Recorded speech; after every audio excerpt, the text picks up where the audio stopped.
ছাদ থেকে খসে পড়ছে পলেস্তারা, সিঁড়িসহ দেয়ালের চারিদিকে বড় বড় ফাটল, জরাজীর্ণ ও ঝুঁকিপূর্ণ ভবন। যে কোনো সময় ঘটতে পারে বড় ধরনের দুর্ঘটনা। রক্ষণাবেক্ষণের অভাবে এমন বেহাল দশা স্বাধীনতার ঘোষক প্রেসিডেন্ট জিয়াউর রহমানের স্মৃতিবিজড়িত জিয়া স্মৃতি জাদুঘরের। ১৯৮১ সালে ৩০ মে তৎকালীন সার্কিট হাউসে সেনাবাহিনীর বিপদগামী সদস্যদের গুলিতে শহীদ হন প্রেসিডেন্ট জিয়াউর রহমান।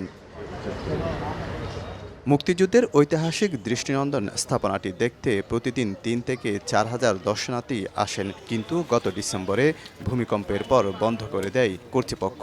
তারপরও বাইরে ভিড় দর্শনার্থীদের। তারা চান দ্রুত সংস্কার। এগুলা জাতীয় ইতিহাসের একটা অংশ, এগুলো কোনো সময় বন্ধ করা উচিত না। ছেলে মেয়ে নিয়ে আসছি, এখন আবার ফেরে যেতে হচ্ছে আর কি। এটা তো জানতাম না, এটা খুব খারাপ লাগলো আর কি। ঝুঁকিপূর্ণ জাদুঘরটি দেখতে ছুটে যান সংস্কৃতি মন্ত্রী, অর্থমন্ত্রী এবং সিটি মেয়র সহ প্রশাসনের ঊর্ধ্বতন কর্মকর্তারা। রেইনবো অলরাউন্ডার এক্সটেরিয়র পেইন্ট বাড়ির বাহিরের দেয়ালের সুরক্ষা নিয়ে থাকুন নিশ্চিন্ত, সাথে পাচ্ছেন 10 বছরের ওয়ারেন্টি। জানান মূল কাঠামো ঠিক রেখে দ্রুত সময়ে করা হবে সংস্কার।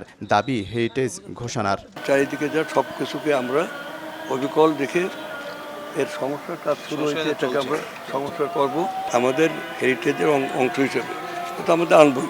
এটি কোনো চেঞ্জ করবে না যেভাবে আছে, কিন্তু শুধুমাত্র যাতে স্ট্রাকচারাল ঝুঁকিটা সেটাকে কিভাবে আগে আমরা প্রোটেক্ট করতে পারি, তারপরে আমাদের যে রেনোভেশনাল যে ওয়ার্কগুলো সেটি চলবে।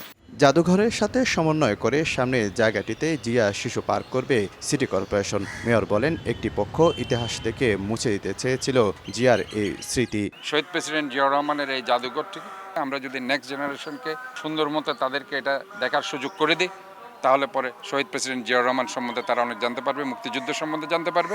এদিকে ২৫শে মার্চের কালো রাতে পাকিস্তানি হানাদার বাহিনীর বর্বর আক্রমণের পর চট্টগ্রামের কালুরঘাটের যে স্বাধীন বেতার কেন্দ্র থেকে শহীদ প্রেসিডেন্ট জিয়াউর রহমান স্বাধীনতার ঘোষণা দিয়েছিলেন, সেটিকেও জিয়া স্মৃতি জাদুঘরের সঙ্গে সমন্বিত করে পুনরায় সংস্কারের ঘোষণা দেন সংস্কৃতি মন্ত্রী।